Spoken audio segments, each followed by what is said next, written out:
मित्रांनो, आज आपण अशा एका श्रीरामपूर येथील एक व्यक्तीकडे आलोय का ज्यांनी स्वतः एकटा नवरा बायको मिळूनच आपण व्यवसाय करण्यासाठी काय कसं नियोजन करायला पाहिजे. तर आपण त्यांच्याकडून जाणून घेऊ. त्यांचं नाव, मला तुमची माहिती सांगा. नाही असं नको. नमस्कार मित्रांनो, आज आपण समीर रोकडे यांच्या श्रीरामपूर येथील गोठ्यावरती आलेलो आहोत. आपण त्यांच्याकडून समजून घेऊ की इथं जे व्यवस्थापन नियोजन केलंय तर हे कशा पद्धतीने केलंय आणि काय दृष्टिकोन तुम्ही डोळ्यासमोर ठेवून केलंय. नमस्कार. पहिले सगळे तुमचे स्वागत आमच्या गट विजिटसाठी आले साहेब. आपण पहिलं म्हणजे आता माझा गायांचा व्यवसाय तिसरा व्यवसाय. पहिलं मी पुण्याला ड्रायव्हिंग केली. मला तिथं ड्रायव्हिंग करून कंटाळा आला म्हणून मग मी आरोचे काम केले. आरोचं दुकान होतं. मग तिथं पण मला 10-1 वर्ष झाले आणि नंतर मला प्रमोद टाके आणि बाबासाहेब पवार हे आपले गुरु आहेत त्यांच्या सोबतीला राहून आपण गोठा चालू केला. तर हा जो माझा गोठा आहे हा जवळजवळ 50 बाय 110 फुटाचा गोठा आहे. जवळजवळ 6 गुंठ्याचा गोठा आहे. आता ज्यावेळेस गोठा चालू केला त्यावेळेस आपल्याकडे सुरुवातीला आपण 2 कारोडी बोल चालू केला होता. 2-1 वर्ष आपण म्हणजे नॉन ब्रीडवर काम केलं. त्यावेळेस ब्रीडिंग माहीत नव्हतं आणि साधारण 2 वर्षापासून आपण ब्रीडिंगवर काम चालू केलं. आता या गोठ्यामध्ये आम्ही 2 जण काम करतो. तर या ठिकाणी आम्हाला जे पहिले 2-3 वर्ष जो प्रॉब्लेम आला, उन्हाळ्यात प्रॉब्लेम, हिट्रेस प्रॉब्लेम आला, नंतर पावसाचा प्रॉब्लेम आला, तर आम्ही एक पद्धतीने आम्ही गोठ्यामध्ये चेंजेस करत गेलो आणि आज आपल्या गोठ्यामध्ये बहुतेक गाणं धुण्याची सोय असेल किंवा पावसाळ्याचं हे आपण वर टाकलं कागद असेल किंवा अजून काही अशा बऱ्याचशा सोयी आपण त्याप्रमाणे बदल केला त्याच्यामध्ये. आता ब्रीडिंगच्या माध्यमातून जर सांगायचं झालं तर काय कोणते ब्रीड आता तुमच्या गोठ्यात आहे. आपण 2 वर्षापूर्वी गुजरातवरनं 2 जवळजवळ 3.5 लाखाच्या 2 गाय घेतल्या. त्यावेळेस तिकडूनच त्यांना वर्ल्ड वाईडच्या दोन्ही गायांना ब्रॅडीचं सिमेंट भरलं होतं आणि योगायोगाने आपल्याला दोन्ही गायांना दोन्ही कारवडी झाल्या आणि तेव्हापासून आपलं ब्रीडचं महत्त्व कळायला लागलं. कारण नॉन ब्रीडच्या गायांना बी तेवढंच व्यवस्थापन करावं लागतं, तेवढंच लक्ष द्यावं लागतं, चारा तेवढाच, टाइम तेवढा द्यावा लागतो. पण दूध कमी असल्यामुळं आपला प्रॉफिट जास्त शिल्लक राहत नव्हता. तर आता ब्रीडिंगवर असं झालं, 35 गाय झाल्यानंतर 35 लिटर दूध देते आणि आठवताना ती कमीत कमी 18 लिटरच्या प्लस आटते. म्हणजे आपलं काय आलं, कमी वेळेत कमी गायांमध्ये जास्त दूध जातं. 18 लिटरला जेव्हा आटते तेव्हा काय काळजी घेता तुम्ही आठवत असताना कशा पद्धतीने? कारण की आमच्याकडे हा पण प्रॉब्लेम येतो आम्हाला की आता आठवायची कशी. आता आपण 7 महिने पूर्ण झाल्यावर तिला आठवतो. मग 6.5 महिने झाले का तिला आहे ना तिचं खाद्य कमी करून एक 0 करायचं आणि मूर घास कमी करून तिला गावाचा भुसा खाऊ घालायचा आणि एक 7 महिने 60 दिवस बाकी राहिले, 7 महिने क्लिअर झाले की तिला काऊ थेरपीच्या तुपा सोडायचं. ओके. आता अजून आम्हाला विचारायचं होतं ताई, तुम्ही भाऊंना काय मदत करता व्यवसायामध्ये? त्यांना सगळीच मदत करते. म्हणजे दूध काढायचं कधी ते नसले तर गाय पण पिळून घेते, कुट्टी काढू लागते, शेण धुवू लागते, बाकीचे म्हणजे जे ते करतात ते सगळं करू लागते. पण फक्त ते नसल्यावर मी करते असं. मग आता पुण्यात राहत होता, तिकडं मस्त होतं, सगळं छान होतं. सगळ्या महिलांना वाटत माझा नवरा पुणे, मुंबई, नाशिकला असावा. मग तुम्हाला आता गावाकडे ते बी डायरेक्ट शहरात आल्यावरती काही असं टेन्शन येत नाही का? नाही. मग आनंद वाटला की काय? दुःख नाही होत का? मग दुःख नाही झालं, पण आधी थोडी सवय नव्हती, आता झाली. अच्छा. मग आता काय छान वाटतंय की काय? छान वाटतंय. हा व्यवसाय कसा म्हणजे करायला? चांगला आहे, म्हणजे केला तो खूप चांगला आहे. आणि तसे पण ते मला काही कार्यक्रम वगैरे असला तर मला पण सोबत घेऊन जातात, त्यामुळे मला पण त्याच्यामध्ये इंटरेस्ट येत गेला. समीर भाऊ, आता किती गायी आहे एकूण? आपल्याकडे टोटल आता 8 गायी आहेत आणि 5 कारोडी. आता 8 गायी या जवळजवळ आपल्या सगळ्या ब्रीडवर आहेत. आपल्याकडे गायी पहिल्या 25 गायी होत्या, पण आपण मागच्या वर्षी गडियाच्या अभावी आणि ज्या नॉन ब्रीडच्या गाय होत्या आपण सेल केल्या. दुधात फक्त 7 गायी आहे आणि 130 लिटर दूध चालू आहे. ओके. चांगलं ऍव्हरेज दूध, चांगलं ऍव्हरेज. आता ही जी गाय आहे, ही गाय कोणती आहे तुमची? ही वर्ल्ड वाईडची ब्रॅडी. ओके. हिचं आता आमच्याकडे गायींचे कासा एकदम खाली असतात. आणि कमी दूध देते की काय प्रकार आहे? छोटी कास दिसते. नाही, गायांचं वैशिष्ट्य ते काही यांचं आर्डरच वर असतं. ओके.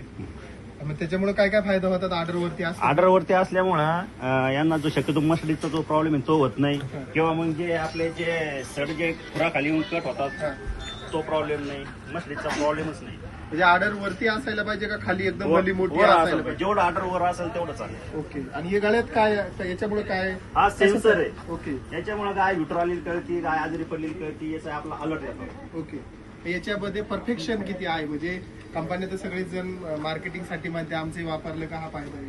किती टक्के पर्सेंटेज याच्यामध्ये परफेक्शन तुम्हाला मिळते आणि त्याच्यामुळे काय काय आतापर्यंत किती दिवस झाले बसून?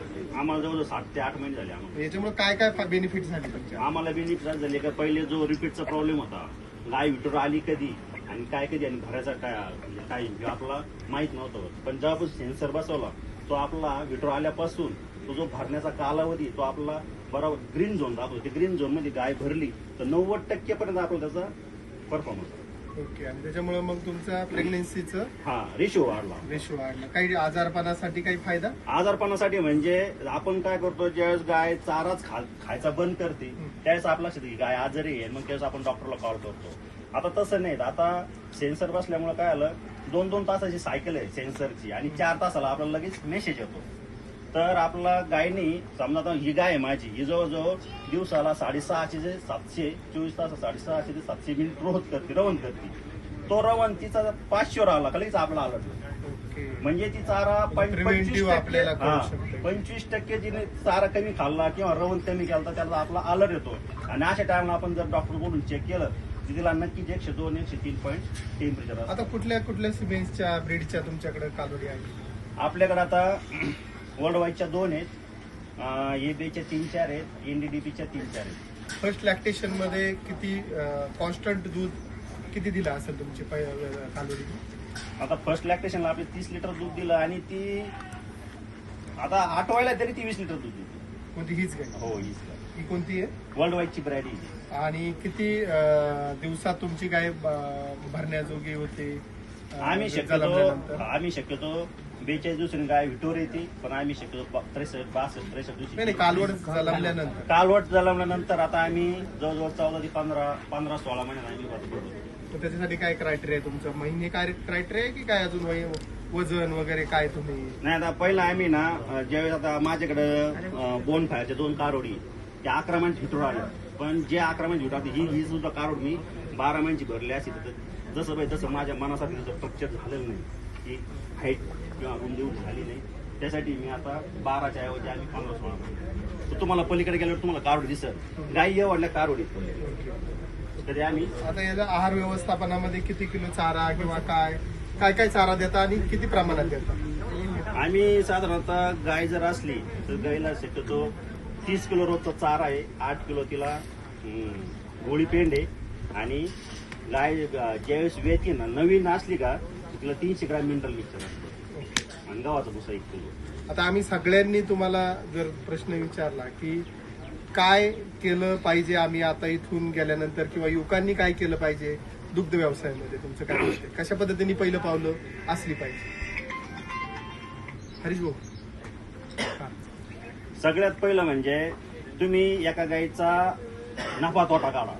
एका गाईला तुमचा रोजचा खर्च किती, जर एका गाईचा तुमचा रोजचा चारा किती लागणार आहे, तिला खाद्य किती लागणार आहे, तिला मिनरल मिक्सचर किती लागणार आहे, तुझा टोटल खर्च रोजचा किती येतो आणि गाय रोजचं दूध किती देते आणि दुधाला भाव किती, तो जर तुम्ही नफा तोटा जर काढला कॅल्क्युलेशन मध्ये, ज्यावेळेस तुम्ही एका गायला सक्सेस होता तेव्हा तुम्ही 1च्या 10 सांभाळू शकता आणि 10च्या 100 सांभाळू शकता. ओके, धन्यवाद. हरीश भाऊ, आता आपण सकाळपासून सगळं फिरतोय, बघतोय, काय तुम्हाला आता वाटतंय की आपण सकाळपासून काय शिकलो? आणि आता आपल्याकडं जे आपण जे दूध धंदा करतो तो बऱ्याचपैकी म्हणजे 90% पारंपरिक पद्धतीने करतो. आणि आपण जे जे गोठे आज व्हिजिट केले आणि पाहिले तर त्याच्यामध्ये त्यांनी ब्रिडिंगवर काम करून आणि आपल्यापेक्षा पुढच्या स्टेपला ते गेलेले. म्हणजे आपण जी गाय सांभाळतो आज 15 ते 20 लिटरची गाय सांभाळतो, परंतु त्यांच्याकडे जी गाय आहे ती 30-35 लिटरची गाय आहे. मॅनेजमेंटला जो कष्टाचा जो हे तो 15 लिटरच्या गायला तेवढाच कष्ट करावं लागतात आणि 30-35ला तेवढंच करावं लागतात. तर त्याच्यातून त्यांचं प्रॉफिट मार्जिन म्हणजे आपल्या पाहणीनुसार त्यांचं प्रॉफिट मार्जिन आपल्यापेक्षा जास्त आहे, म्हणून त्यांना दूध धंदा आपल्यापेक्षा जास्त प्रॉफिटेबल आहे आणि त्यांना त्याचं प्रॉफिट आहे. आपण याच्यातून आता एकच शिकलो की आपण सुद्धा त्या ब्रीडवर काम केलं पाहिजे.